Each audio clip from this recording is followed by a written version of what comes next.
රූ SMB ඇසිකිසි සාර සංනිවේදනයේ අනාගත මාධ්‍ය පෙරගමන්කරු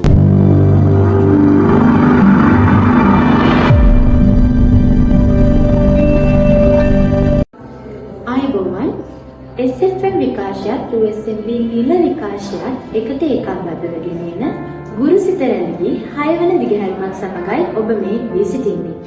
අද අප සමග සම්බන්ධ වෙනවා විද්‍යාලයේ චිත්‍රාංශයේ අංශ ප්‍රධාන රංජිත් ධර්මසිරි ගුරු පියාණන්. ආයුබෝවන්. අද ගුරු පියාණන් අපිට තෝරා දුන්න ගීත පහ අතරින් පළමු ගීතයේ විදියට තෝරා දීලා තියෙන්නේ අන්න බලන් ඉදි කරලන් කියන ගීතය. ඉතින් ගුරු පියාණනි ඔබ මේ ගීතය තෝරාපත් කළ දෙන්න හේතුව කොහොමද? ඔව් සාරංග මේ ගීතය පළවෙනි ගීතය විදිහට මම තෝරන්නේ මේ ගීතය ලියලා දෙන්නේ අපේ ගමේ රචකයෙක්. එයා තමයි බණ්ඩාර ඇහැලේගොඩ මහත්තයා. එයා දුරින් අපේ ඥාතියෙකුත් වෙනවා මගේ පියාගේ පැත්තෙන්. ඉතින් මේ ගීතේ සම්පූර්ණ ලියන්නේ අපේ ගම පිළිබඳව. මම මේ නෙමෙයි මම ඇහැලේගොඩ ප්‍රදේශයේ රත්නපුර ඇහැලේගොඩ පරණගම කියන ගම්මානේ තමයි බණ්ඩාර ඇහැලේගොඩ මහත්මයා මමත් ඉපදුනේ. ඉතින් අපේ එතුමා ගියත් අපි ගිය පාසලටම. ඉතින් ඒ පාසලට ගිය ඒ චිත්‍රය තමයි ඒ රූපසටහන තමයි මේ චිත්‍රේ පුරාම විහිදෙන්නේ කියලා මට හිතෙන්නේ.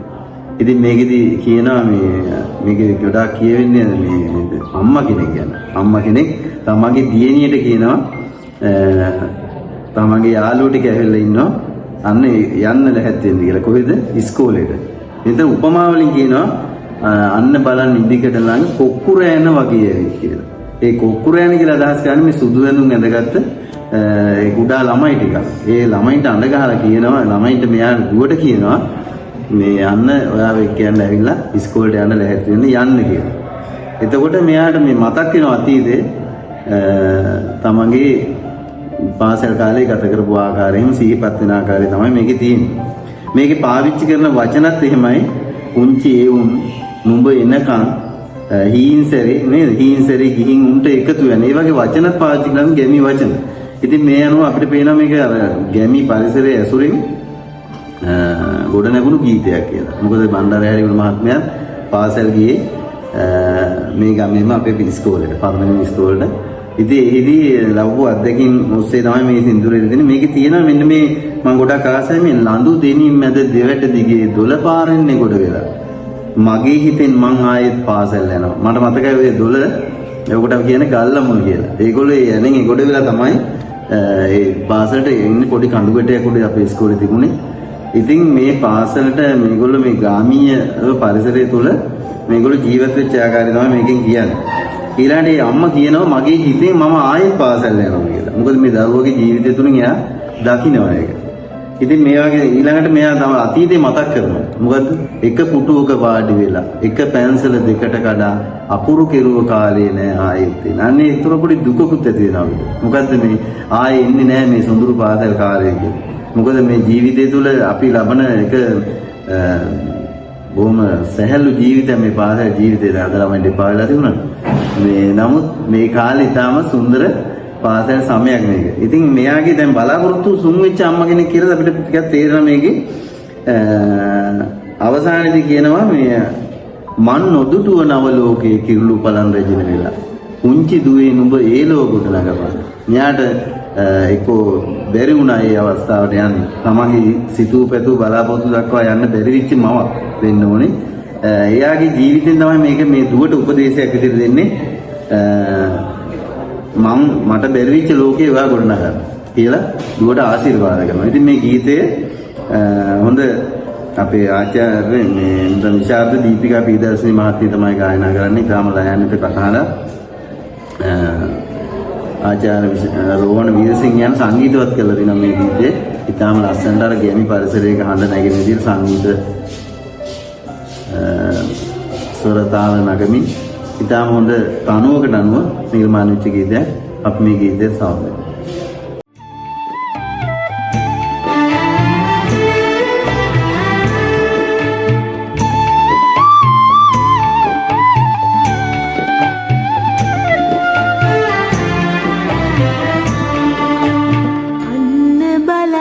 ඉදිකට ළඟ කොක්කුරේන වගේ ඇවිත් උන්චියේ උන් නුඹ එනකන් පාර බලන්නේ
ලනු දෙනි මැද දෙවත දිගේ දුල පාරෙන් එකොට වෙලා මගේ හිතෙන් මං ආයෙත් පාසල් යනවා අන්න බලන් ඉදිකට ළඟ කුකුරේන වගේ ඇවිත් පුංචි මෙවුන් නුඹ එනකන් පාර බලන්නේ ඊන් සැරේ ගිහින් උන්ට එකතු යන්නේ.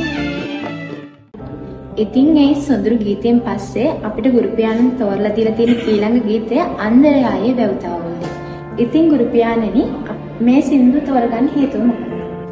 මේ අපේ කියන්නේ තාත්තා කෙනෙක් ගායනය නිසා මම හරි මාසයි මේ ගීතේට කර්මාන්ත දිනුගලි මහත්මයා තමයි මේ ගායනා කරන්නේ. මම මේ කැසට් එක ගත්තා. ඉතින් කැසට් පීස් තියෙන අපේ ගානේ. මේ කැසට් පීස් එක ආවේ නිල් දීවර කියලා.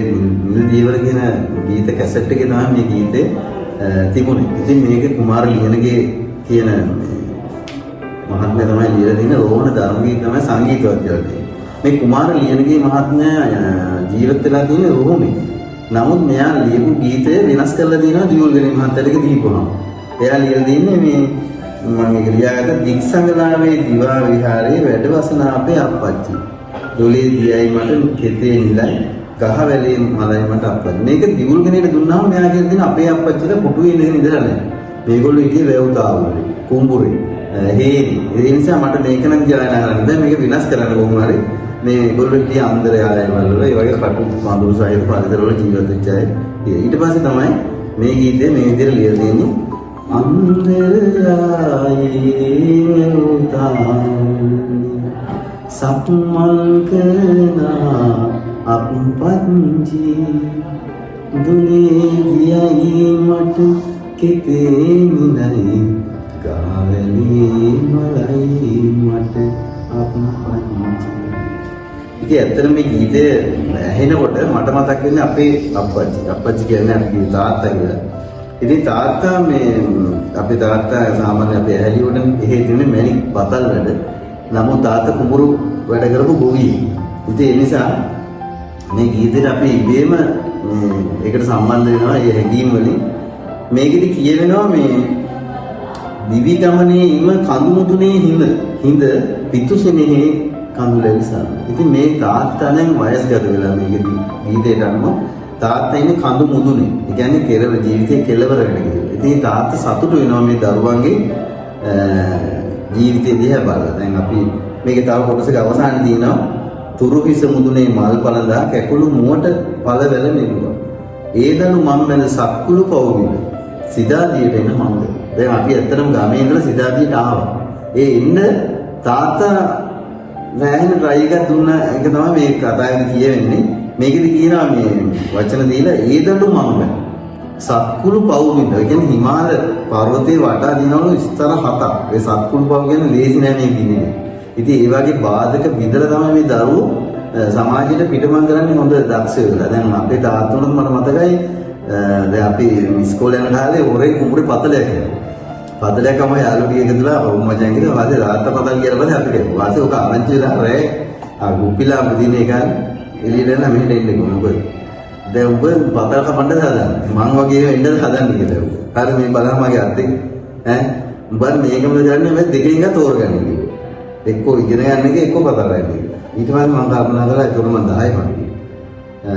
මේක මේ හරි මාර්ගයේ මේ තාත්තා කියන්නේ මොකක්ද කටුක ජීවිතයක් නිසා ඇත්ත අතපය දුවලා දුක් විඳින එක. පතල් කර්මාන්ත කියන්නේ ඉතා විශාල දුක් විඳින අවස්ථාවක්. හරියට කන්න නැහැ මම. කෑවත් වැඩ වැඩි රැඳෙනවා වැඩ. ඉතින් මම කල්පනා කළා ඒක විනාශ කරගන්න ඕනේ. ඇත්තටම අපිට ඉගෙන ගන්න පුළුවන් ගමේ ඉස්කෝලේ ගිහින්. ඊට පස්සේ ඉගෙන ගන්න පටන් ගත්තා. එහෙම කියලා විශ්වවිද්‍යාලෙ ගිහින් දැන් මේ බලාපොරොත්තු දෙන්න හේතු වුණේ ඒක තමයි. හරිද? දැන් මම ඉන්නේ මේ සිතාදීට ඇවිල්ලා කොහමද එළියට ඇවිල්ලා ඉන්නේ. ඒ නිසා ගොඩක්ම මේ ගීතේ මට සම්බන්ධයි. ඒ නිසා දෙමව්පිය විදිහට ඒක විශාල පරිශ්‍රමයක් දරුවා පිළිවිද ගන්න. ඒ නිසා මේ ගීතේ මම ගොඩක්ම රස විඳිනවා. ඒ නිසා අපි කියන්නේ ගීතය අහන්න.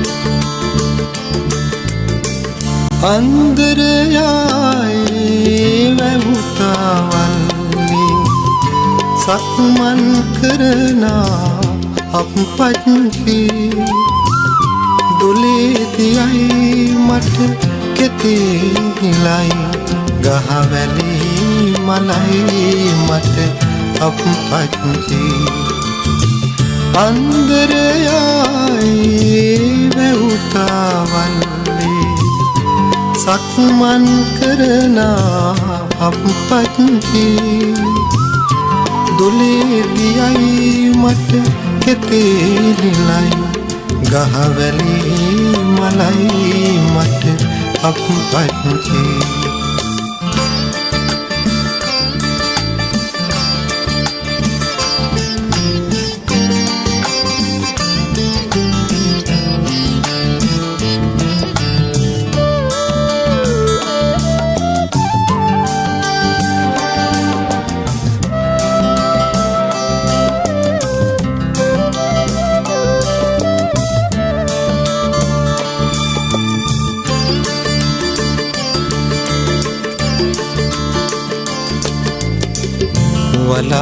වලාකුලේඩා බිඳු තවරා මහ පොළොවට මහා වැසිගිනිනා වලාකුලේඩා බිඳු තවරා මහ පොළොවට මහා වැසිගිනිනා දිවි ගමනේම කඳු මුදුනේන පිතුසිනේ කඳුලැලි සලනා අන්දරයායේ වැවුතාවල්ලි සක්මන් කරනා අපපත්ති දොලේදියයි මට කෙතේනිලයි ගහවැලි මලයි මට අපපත්ති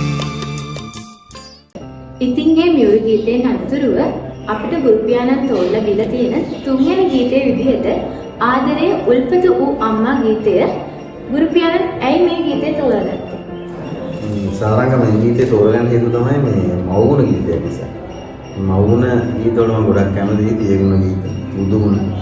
ඉතින් මේ මව්ගුණ ගීතේ මේ ආදරයේ උල්පත වූ අම්මා කියන ගීතය මේ නිකන් බුදුගුණ භාවනාවක් වගේ මට දැනෙනවා. මේකේ සංගීතය මෙහෙවීමත් එක්ක ගීපද ආචාර්ය ප්‍රේමගිරි දල්විස් මහත්මයා කරලා තියෙනවා. ඊළඟට සංගීතය කළ සහ ගායන දෙකම කරලා තියෙන්නේ ආචාර්ය වික්ටර් අත්නායක. ඒක ඇත්තටම මේ ගීතය අහනකොට නිකන් අපි හිත මේ දැහැන්ගත වෙන තත්ත්වයක් තියෙනවා. මව්ගුණ අම්මා කෙනෙක්ගේ ආදරය පිළිබඳව අම්මා කෙනෙක්ගේ ආදරය දරුවෙකුට දැනෙන ආකාරය තමයි මේ ගීතය දිගටම දුවන්නේ. මෙතෙන්දී මුලින්ම කියන ආදරයේ උල්පත වූ අම්මා. උල්පත කියන්නේ මොකක්ද? උල්පත කියන්නේ ගඟක ආරම්භය. ගඟක හෝ දිග ජලය මහවැලි ගඟ බලුවොත් උල්පත තියෙන්නේ සමනල ගඟක නේද? ඒ වගේ විශාල වෙලා ගඟ ගලාගෙන යන්නේ උල්පතක. ඉතින් මේ ආදරයේ උල්පත වූ අම්මා මා ඔබගේ පුතු. ඊළඟට ඔබ මතු බුදු වන දවසේ මේ දරුවා කියනවා මෙයා දන්න දෙන්නේ කියන්නේ මතු බුදු වන දවසේ මා රාහුල පුතුසේ. සෙවන පතා ඔබ ළඟින් මෙනවා ඔබගේ සුළඟිල්ල එල්ලිලා යනවා කියලා මේ කියන්නේ. ඉතින් මේ වගේ මේ බුදුගුණ පැත්ත එහෙම නැත්නම් බෞද්ධාර්ථය මේ බෞද්ධ දර්ශනය පදනම් කරගෙන තමයි අපේ ගේයපද රචක ප්‍රේමගිරි දල්විස් මහත්තයා මේ ගීතය රචනා කරන්නේ. ඊළඟට මේ දෙවෙනි කොටසේ සඳහන් වෙනවා මේ සඳ දිය කොට කිරි වතුරෙන් ඒ දියරෙන් මුව දෝවා දිව මතුරක් වන් නැලවිලි ගියෙන් මතකයි මා නැලවි. ඊළඟට මේ කියන්නේ සඳ දියර කියන්නේ අම්මා සඳක් වගේ කියලා තමයි අපි කුඩා කාලේ අහලා තියෙන්නේ. සඳක් කියන්නේ ඊටාම සෞම්‍ය දෙයක්. මේ සඳ වතුරෙන් තමයි මේ දරුවව නාවන්නේ. මූණ හොදන්නේ. නේද? එතකොට අම්මගේ ආදරය ලබා දෙන ආකාරය තමයි මේ වචන හරපයක් තුලින් ඉදිරිපත් කරන්නේ. ජීවිතෙන් ජීවිතයක් ගෙනදී ඒ ජීවිතයට කිරිදී පණදී මා දැඩි කළා. ඉතින් බලන්නකො දැන් ජීවිත දරුවෙක් උපද්දවනවා කියන්නේ ජීවිතෙන් ජීවිතයක් ලබා දෙනවා කියන්නේ. ඉතින් මේදී අම්මා කෙනෙක්ගේ විශාල මෙහෙවරක් මේ පෙන්නන්නේ. මව් කෙනෙක් වෙනවා කියන්නේ සාමාන්‍යයෙන් ලේසි පහසු කටයුත්තක් නොවන බව තමයි මේදී මේ රචකයා කියන්නේ ජීවිතේ ජීවිතයක් දෙනවා කියන එක මව් පදවිය කියන්නේ ඊටාම උසස් පදවියක්. ඉතින් මේ தත්ත්වය අම්මා කෙනෙකුට විතරයි කරන්න පුළුවන්. ඒකින්ද අම්මා දෙවෙනි බුදුන් කියලා තියෙන බුදුහාමුදුරුවෝ තකේ කරලා තියෙනවා. මේ බෞද්ධ දර්ශනේ පදනම් කරගෙන තමයි මේ අපේ ගේයපද රචකයා ප්‍රේමගීත දර්ශන මාත්‍ය මේ ගීතේ ගායනා කරනවා. ඉතින් මට මගේ අම්මා මතක වෙන ඊළඟට ওই ගීතය ඇහෙනකොට සංගීතයේ පියාපත් තියෙනවා කියන දෝ තම තමන්ගේ මෑණිය එහෙම තමව ඒ ශ්‍රාවකයන්ට සිහිපත් වෙනවා මේ ගීතය මේක විශ්ව භාෂාවක් වෙනවා ඊළඟට අවසානයේදී මම කියනවා තුරුලටගෙන අත්පාත් හැඩගස්වා නිදි ගන්නවා යහන් ගැටි. දැන් අම්මලා දරුවෝ නිදි ගන්නවා නේද? දරුවෝ නලවනවා. ඊළඟට හොඳින් කතා කරනවා. ඒ අනුව තමයි දරුවෝ මේ සුරතලයට හැදෙන්නේ. ඊළඟට සිහිනෙන් ගෑමුදු සුවඳක්සේ මෙයා නිතරම මතක් වෙනවලු දවසින් දවසට සෙනෙහස දුන්නු ආකාරය මේ දිවියට පණ දුන්නු ආකාරය නිතර මෙවි පේන ආකාරය තමයි මේ ගායනයෙන් අපිට නැවත ඉස්මතු වෙන්නේ. ඉතින් අම්මලා කියන්නේ හැම වෙලෙම දරුවෝ ගැන ආදරයෙන්, භක්තියෙන්, හැඟීමෙන් කටයුතු කරන පිරිසක්.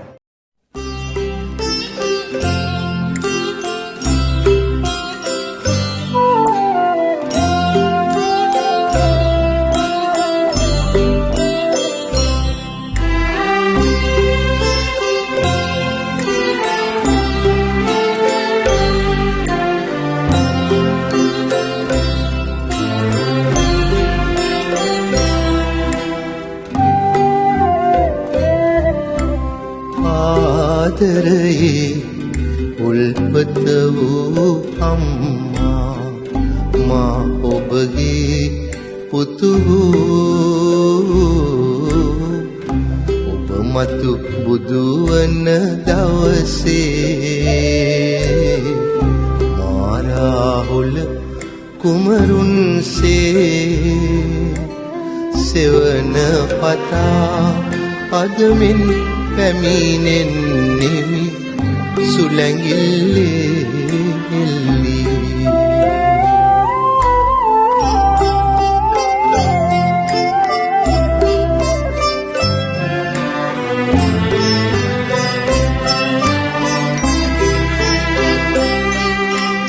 සඳදිය කොට කිරි වතුරෙන් ඒ දියරෙන් මුවදෝවා දිව මතුරක් වන් නැලවිලි ගියෙන් මතකයි මා නැලවුවා ජීවිතයෙන් ජීවිතයක් ගෙනදී ඒ ජීවිතයට කිරිදී පනදී මා දැඩි කළ අම්මා. හොඳයි. ඔබ නැවතත් එක් වී සිටින්නේ ගුරුසිත නැදිගේ 6 වෙනි දිගහැරමත් සමගයි.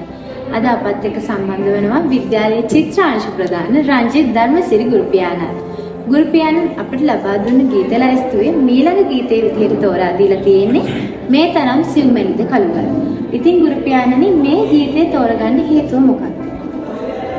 සාරංගන අපි මවුගුණ ගීත තෝරගත්තා. මම මේක තෝරගන්න හේතුව තමයි විශේෂයෙන් මේ චිත්‍ර මගේ සබ්ජෙක්ට් එකත් තමයි චිත්‍ර මූර්තිය. ඒ චිත්‍ර මූර්ති සම්බන්ධයෙන් කතා කරනකොට බුදු පිළිම නිර්මාණ.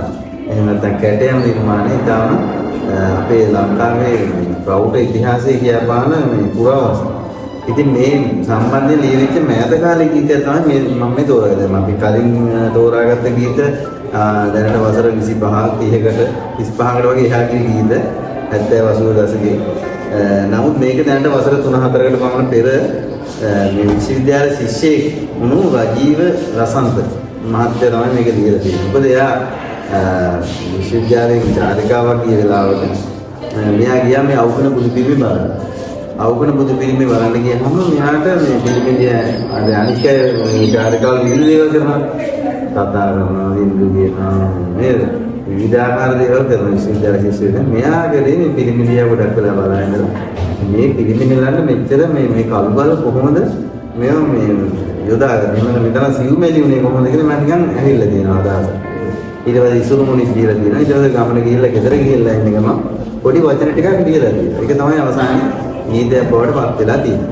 ඉතින් මේ ගීතය ඇත්තටම මේ අදහසක් විදිහට ගත්තාම මේ අපේ මාධ්‍ය විශේෂයෙන් අපේ ලංකාවේ අලුගල් මාධ්‍ය තමයි ප්‍රධාන වශයෙන් බුදු පිළිම නිර්මාණය කරලා තියෙන්නේ. බුදු පිළිම නිර්මාණය කරන නැත කාලේ විශ්වාස පාස්වෙනි සිරෙන් පසුව ඉතින් බුදු පිළිමයක් දැක්කම දැන් අවුගල පිළිමේ දිහා බලාගෙන මෙයා ලියලා තියෙනවා. ඉතින් මෙයාට මතක් වෙලා තියෙන මේකේ ශිල්පියා කවුද කියලා බලන්න. ඒක තමයි මේ කියන්නේ මේ තරම් සිව්මැලිත කළුගල් සිතන්නටවත් බැරි නිසා මම ගියා අවුකන බුදුන්ට දැස් දුන් මිනිසාසේ. මේක දැස් දුන් කියන එකේ අදහස් කරන්නේ මොකද්ද?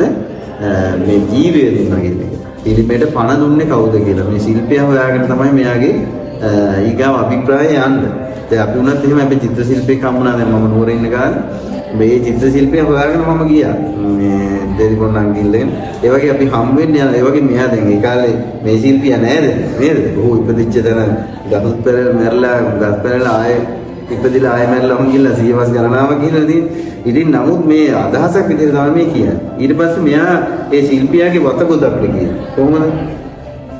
කලාවෙල ළඟ ඉලුක් හිවනක මෙටි පිලක පැදුරක් ඉලා රිදුම් දිරිමදිමින් වලයි ඔහු මෙරින ඉපදින් රලදියා මෙරින ඉපදින් රලදියා.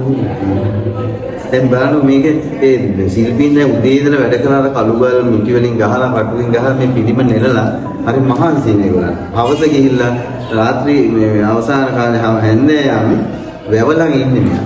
බොහොම උත්පත් මේ ශිල්පියානේ. ශිල්පීන් ලස්සන මේ කෝටිපතියෝ නෙමෙයි මේගොල්ලෝ මේ දැන් අර රිදුම් අතපය දෙන රිදුම් පිරිමදිනවා. පිරිමදින ගමන් බලන්නේ මොකද්ද? අර වැවේ ඇති වෙලා නැති වෙලා යන දියරය. මොකද අපි එතන මේ ආගම අපේ දර්ශනේ තියෙනවා නේද? තිවි පැවති නැති වී යයිනේ අපේ මේ සංසාරය කියන්නේ. අපේ හැමදේම සිතුවිලි බව ඇති වී පැවති නැති වී. ඉතින් මේක තමයි මෙයා දකින්නේ.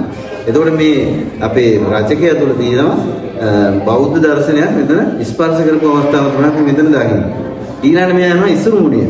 ඉසුරුමුණිය දකින්නවා අර අපි පෙම්මියෝල නම් තියෙන අපේ චිත්‍ර කාමරේ ගහලා ඒ පෙම්මියෝල නිර්මාණය. මෙයා අහනවා ඉසුරු මුනියේ නුඹ තැනු ඒ පෙම්බරිය කොතනද කියලා. ඕ ඔයා හදපු අර ඒ ලස්සන කාන්තාව කොහෙද?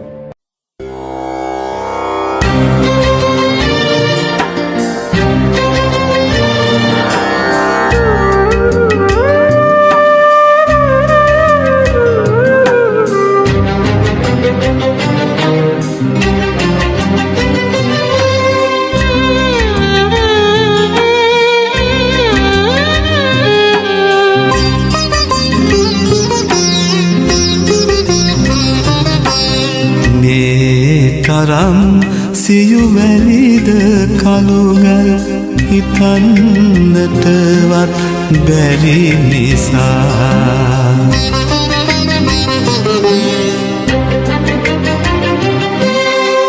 මම ගියා අවුකන බුදුන්ටත් දැස් දුන් මිනිසා සොයා දැස් දුන් මිනිසා සොයා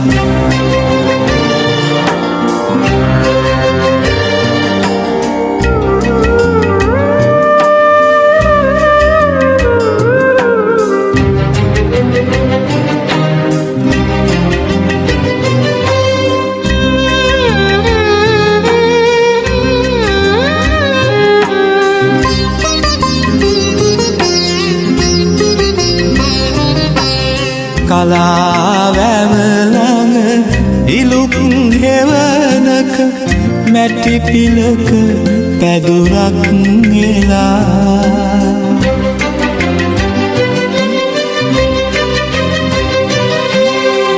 රිදුම් පිරිමදිමින් බලයි ඔහු මැරෙන ඉපදෙන රලදිහා මැරෙන ඉපදෙන රලදිහා.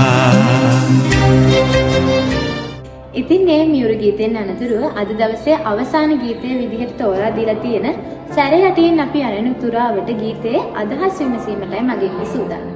ඉතින් සර් මේ ගීතය තෝරාගන්න හේතුව මොකක්ද? මේ ගීතය මම පස්වෙනිට අවසාන ගීතය විදිහට තෝරගත්තේ මේකේ නම් තියෙන්නේ ආදරණීය ප්‍රාර්ථනාවක් පිළිබඳ ගීතයක්. මොකද දෙදෙනෙක්ගේ මුලින්ම එදෙන්න යම්කිසි තීරණයකට එළඹෙන අවස්ථාවක් තමයි මේකෙන් අදහස් වෙන්නේ. ඒ කියන්නේ අපි දෙදෙනෙක් ප්‍රේම සම්බන්ධයක් උඩ සමහරට මුලදී කියනවා නේද? සැරයට එන්න අපි යන්නේ දුවා සංසාරේ අපි එකට ඉමු කියලා එහෙම කතා කරනවා නේද? ඒක තමයි මේ කියන්නේ දෙබසක් විදිහට මේ ගීතේ යන්නේ. මට මතකයි මේ වගේ අදහසක් අපි මුල් කාලේ දැන් අපේ ෆොටෝ එක මට මතකයි පිටිපස්සේ මගේ දැන් බිරිඳ එයා පෙම්වතියක් ඉන්න කාලේ අපි දෙන්න ගත්ත ඡායාරූපකේ පිටිපස්සේ මේකේ ලියලා තුන ගීත ඛණ්ඩයක් විදිහට. ඔතනින් කොහොමද මේ ගීතේ මම මුලින්ම අහලා තියෙනවා ගොඩක්. කොහොම හරි ඒකේ ගොඩක් හිත බැඳිලා ගියා. ඒ නිසා මේ ගීතේ මට මෙතනදී තෝරගන්නත් හිතුණා. ඇත්තටම ගීත පහයිනේ තෝරගන්න තියෙන්නේ. තව ගොඩක් ගීත තිබුණා. මේක අවසානයේ තෝරගත්තා. මේ ගීතේ හරිම ලයාන්විතව ගායනා කරනවා. අපේ රංගනවේදී විජේ කුමාරතුංග මහත්මයා තමයි මේ ගීතේ ගායනා කරන්නේ. අපි ඉස්සර ෆිල්ම් එකක් බලනකොට නැතුවම බැරි නළුවෙක් තමයි විජේ කුමාරතුංග. විජේ කුමාරතුංග ප්‍රෙඩියුසර් ඉල්ලම නැත්නම් අපි බලන්නෙත් නැහැ ඉස්සර. ඉතින් ඒ වගේ ලස්සන ගායනා. ඒක හොඳ කටහඬක් තිබිච්ච ගායකයෙකුත් වුණා. ඒ වගේම චන්ද්‍රලේඛා මහත්මිය කටහඬත් එක්ක මේ ගීතේ ලස්සන කරනවා. සෝම්පාල් නීලානන්ද මහත්මයා තමයි මේකේ ගේය පද රචකයා විදිහට කටයුතු කරන්නේ. ඊළඟට ආචාර්ය සරත් දසනායකගේ සංගීතයේ මේ ගීතය වර්ණවත් වෙනවා. ඉතින් මේෙහිදී කියනවා මේ තරුණයා මේ ජීවන මම්පෙත මලින් සැදී ගිය යුගයක නොව ඔබ හමු වී කටු කොහලින් පිරි කලල් දියේ මා තනිව මිය දිය හමු. ඒ කියන්නේ දැන් මෙයා ඉන්න පරිසරය පිළිබඳව. මෙයාගේ පරිසරය හොඳ එකක් නෙමෙයි කටු කොහලින්. ඒ කියන්නේ ගැහැට වලින් පිච්ච කරදර වලින් පිච්ච සමාජයක තමයි මෙයා මුණ ගැහලා තියෙන්නේ. ඊළඟට මේ අපේ තරුණිය ඒදී කතිකාවේ කියනවා මින්මතු මන්පෙත මලින් සදන්න මි ලතැවුල් සෝගී නෑසෙනසේ පමණක් නොව මේ සංසාරේ උපදින මතු සංසාරෙත් මම මේ වගේ සතුටෙන් සෙනෙහසින් ඉන්නවා නේද? මම කවදාකවත් ආයේ ලතැවුල් සෝගී නෑසෙනසේ තමයි කටයුතු කරන්නේ. දැන් අපි දකිනවා විවාහ ජීවිත ආරම්භ කරනවා ඊටාම ලස්සනට හොඳ ප්‍රාර්ථනා ඇතුව නේද? අපි දකිනවා මාස කිහිප ඒක නැතිව එක්ක ඩිවෝස් වෙනවා එක්ක අතාරන එක්ක මරනවා නේද? අපි දැක්ක පහුගිය කාලේ හෝටල් වල එහෙම මේ කෑලි කපලා තමන්ගේ මේ පෙම්වතියක් විදිහට අරන් යනගෙන අන්තිමට බෑග් වල දාලා තමයි මේ පාර දිගේ අරන් යන්නේ. ඉතින් ඒ වගේ කාලයක්. ඉතින් එහෙම නැතිව දැන් මේක අපේ බුද්ධ කාලේ ಭಾರತයටත් යන මේ කතාව. නකුල මාතා නකුල පිතා මම හිතන්නේ මේ කතාවත් ස්පර්ශ කරන්න ඇති මේ රචකයා මේ ගීතේ ලියනකොට නේද? ඒක බුදුහාමුදුරුවෝ කරපු යුවලකේ දෙන්න. ඒ දෙන සෝවාන් ඵලයටත්පත් වෙලා හිටිය කියලා කියනවා. කවදාකවත් ඒගොල්ලෝ බැන ගහගෙන මේ කටයුතු කරපු අය නෙවෙයි. ඉතින් එහෙමයි අදත් ඉන්නවා සමාජය. බොහොම හොඳින් කටයුතු කරන. නමුත් මේ වගේ විරෝධතාවයන් ඉස්ලාම ඒ ප්‍රේම කරන කාලේ අතින් අල්ලගෙන යනගෙන ඊගාට බස් එක යනකොට එක්කෙනෙක් ගෑත් අනිත් එක්කෙනා තව උහෙවා. නේද? එකපාරේ යන්නේ නැහැ. ඉතින් අන්නේම තියෙන සමාජය. ඉතින් එහෙම නොවෙන්න ඕනේ කියලා මේ ගීතය තුලින් මම නම් හිතන්නේ වෙන්න ඕනේ. ප්‍රාර්ථනාවක් වෙන්න ඕනේ. සෑරයටින් යනතුරු දැන් මේ කාලේ ජීවිත වෙද කියන්නත් බෑ. නමුත් ඒ කාලේ ලියනකොට නේද? ආයු කාලේ තාම අඩුයිනේ අවුරුදු 40 50 මැරෙන්න පුළුවන්. කොහොමද ජීවත් වෙන ඇති ඉන්නවා. ඉතින් සැරයටි කියන්නේ මේ හැරමිටි අපි ඒ කාලේ කියන හැරමිටි කියලා මේක වාරුවක්. මේ වාරුවෙන් යනකම් අපි සංසාරයකට ඉන්නවා. එකට ඉන්නවා කියන එක තුල තියෙන අර එකට ජීවත් වෙන හොඳින් කතා බහ කරන උදපද වරගෙන කෙනෙක්ගේ අදහස් විමසගෙන නේද? ගලපගෙන ජීවත් වෙන්න ඕනේ කියලා. සමහර වෙලාවට ගැළපෙන්නේ නැති අවස්ථාවක් වෙන්න පුළුවන්.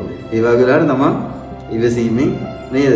ඕනෑපාකම් අඳුරගෙන එහෙම කටයුතු කරන්නත් මේ ගීතය අපිට යම්කිසි පිළිසරණක් වෙනවා. ඊළඟට එහෙම ජීවත් වෙනකොට ආයේ තරුණයා කියනවා මතු සංසාරෙත් මෙයා ඉපදින්න කල්පනා කරනවා. මේ බලන්න මතු සංසාරේ මා හුරු බුහුටියු.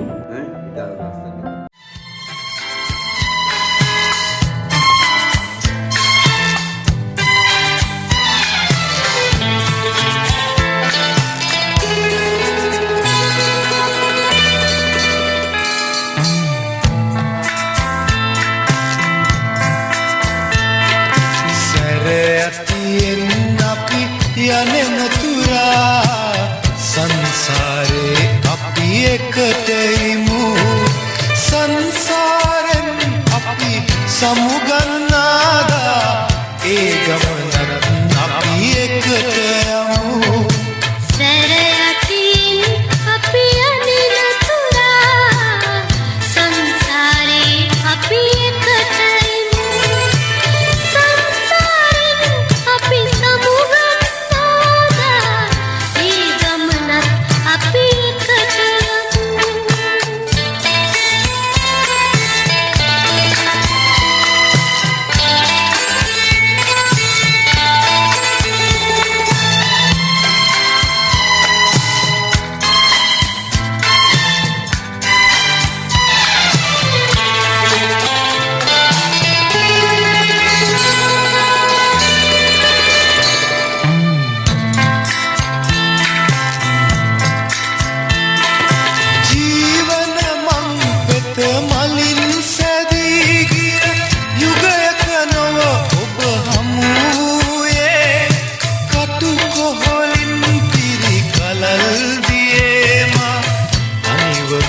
ඉතින් අද දවසේ වැඩසටහනේ අවසානයේට මත්තේ මම කැමතියි ගුරු පියාණන් අපේ වැඩසටහන පිළිබඳව දක්වන අදහස් දැනගන්න. පෞසාරංගනේ සපුගස්කන්ධ මහාවිද්‍යාලයේ මාධ්‍ය ඒකකයේ මගින් ඔයගොල්ලෝ කරගෙන යන මේ ගුරුසිත රැඳිගී වැඩසටහන මම ඉතාම අගයකට සලකනවා. මොකද ගුරුවරයෙක්ගේ අදහස් සහ ගීතය පිළිබඳව ගීතේ ජීවිතය දකින ආකාරය වාසලේ මාධ්‍ය ඒකකයක් විදිහට ඔයගොල්ලෝ මේ කරගෙන යන වැඩසටහන ඉතාම රසවින්දනීය වැඩසටහනක්. ඒ වැඩසටහන දිගින් දිගටම අපේ ගුරු මණ්ඩලයේ වෙනුවෙන් මම දැන් දිගටම කරාවි කියලා අදහස් කරනවා. මම වැඩසටහන ගීතේ බුද්දල්වා ඉතාම හොඳයි. ඉතින් මේ ගීතය අපි දැන් කුඩා කාලේ ඉඳන් ගීත අහනවනේ. දැන් කුඩා කාලේ අපි පොඩි ගුවන්විදුලියේ ගීත අහලා ඒවා ලියාගෙන රෙකෝඩ් කරන කෙනෙකුත් තිබුණා. ඒ විදිහට සින්දු කියලා තියෙනවා. ඉතින් ඒ වගේ පොඩි කාලේ ඉඳන් මේක අහන නිසා දැන් මම ඉස්සෙල්ලාම ජොබ් එකට ගිහලා ගත්තේ කැසට් එකක් ඉස්සෙල්ලා. අර මිල්දීවර පිස් එකත් එක්ක මේ කැසට් එකෙන් තමයි සින්දු අහන්න පුළුවන්. ඉතින් එහෙම මේක දිනු කරගත්තා. ආසාවෙන් විවේක දිනලාට සින්දු කියන.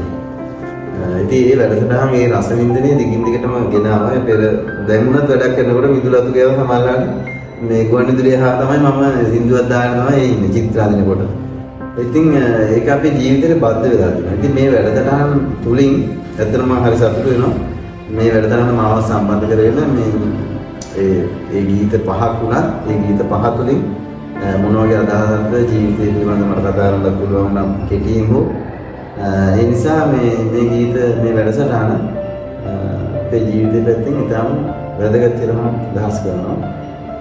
ඊළඟට මම ස්තුතිවන්ත වෙනවා මේ ගීත දැන් මම තෝරගන්න දැන් සතිය දෙක තිස්සේ මම මහන්සි වුණා. ඉතින් මේ සඳහා අපේ හාමුදුරුවෝ දේශෝත් හාමුදුරුවෝ මට උදව් කළා මම අවස්ථාව. ඊළඟට මගේ විරින්ද ඊළඟට දරුවෝ සමහරවිට යාළුවොත් එක්ක කතා කරනවා. ඉතින් මේ තෝරාගෙන ගැනීමකුත් කළා. ඊළඟට මම අහනවා මේ ගුවන්විදුලි වැඩසටහන දේවයන්ට යම් කිසි ආభాසයක් ගත්තා. ඒ තුලින් මේ වැඩසටහන සාර්ථක කරගන්න මට හැකියාව ලැබුණා. ඊළඟට විශේෂයෙන් මේ සපුගස්කන්ධ මහාවිද්‍යාලයේ මාධ්‍ය ඒකකයට මම ස්තුතිවන්ත වෙනවා. විශේෂයෙන් මේ වංශබාර රසාංජලි දල්විස් ගුරු මහත්මිය